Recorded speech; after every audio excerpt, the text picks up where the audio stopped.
There is a moment in every person's journey when a quiet awareness begins to stir.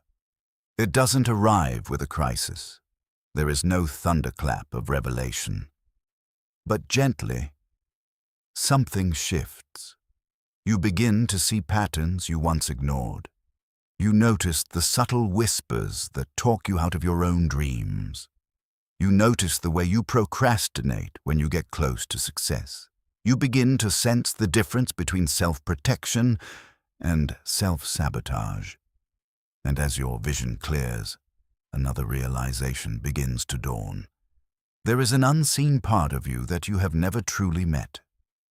Swiss psychiatrist Carl Jung called this mysterious part of the psyche the shadow. The shadow is the hidden and often rejected part of the personality. It contains everything you are taught to suppress: anger, jealousy, ambition, fear. But it also contains things far more powerful: instinct, creativity, courage. When these parts of ourselves are pushed into the unconscious, they do not disappear. Instead, they begin influencing our behavior from behind the scenes. And this is often where self-sabotage begins. Jung observed that when people refuse to acknowledge the shadow, it quietly shapes their actions. You may find yourself hesitating just as you approach an opportunity. You may find yourself doubting your abilities when success is within reach. You may even unconsciously recreate situations that reinforce the belief that you are not ready.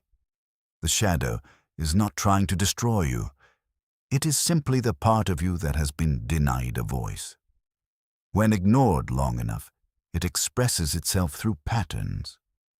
Hidden anger becomes passive aggression. Internalized criticism becomes a quiet expectation of failure.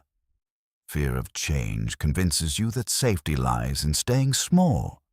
Guilt whispers that you do not deserve what you desire. And slowly, the life you want remains just out of reach.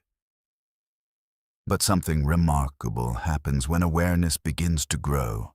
When you turn toward the shadow with curiosity rather than judgment, its energy begins to change.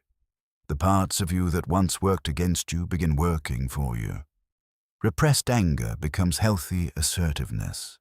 Repressed fear becomes caution and wisdom. Repressed sadness deepens your empathy for others. Instead of sabotaging yourself, you begin supporting yourself.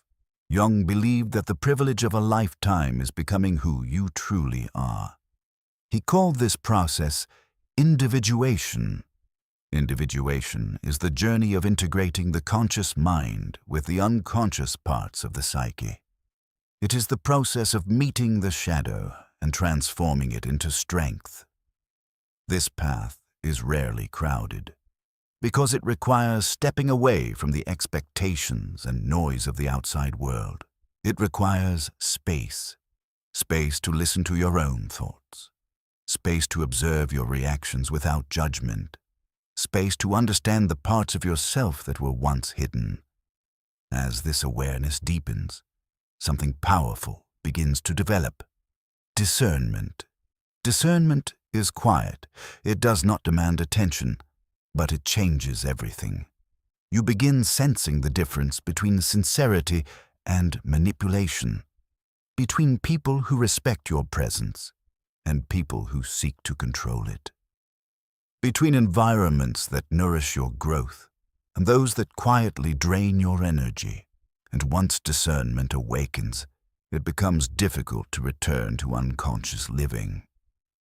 This is why solitude often becomes less frightening as a person matures, because they begin to realize that much of life was spent operating through what Jung called the persona.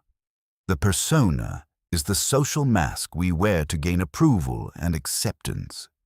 But as awareness grows, that mask begins to feel heavy. Performing for validation becomes exhausting, and slowly you begin letting it go. When that happens, something interesting begins to occur. You become harder to manipulate, harder to pressure, harder to distract, because your decisions are no longer driven by fear of being misunderstood. They are guided by understanding yourself, and the parts of you that once sabotaged your path are no longer enemies. They are simply the lost aspects of your psyche that have finally been welcomed home. The person who learns to walk this path is never truly alone. They are accompanied by discernment, self-respect, and a deeper awareness of who they are becoming. And when they eventually choose the people who walk beside them, they do so intentionally, not out of need, but out of wisdom. If these reflections resonate with you, if you have felt that quiet shift inside and want to understand it more deeply, if you are ready to meet the hidden parts of yourself and transform self-sabotage into self-support, you are welcome to walk this path with us. Subscribe to continue exploring the sovereign path.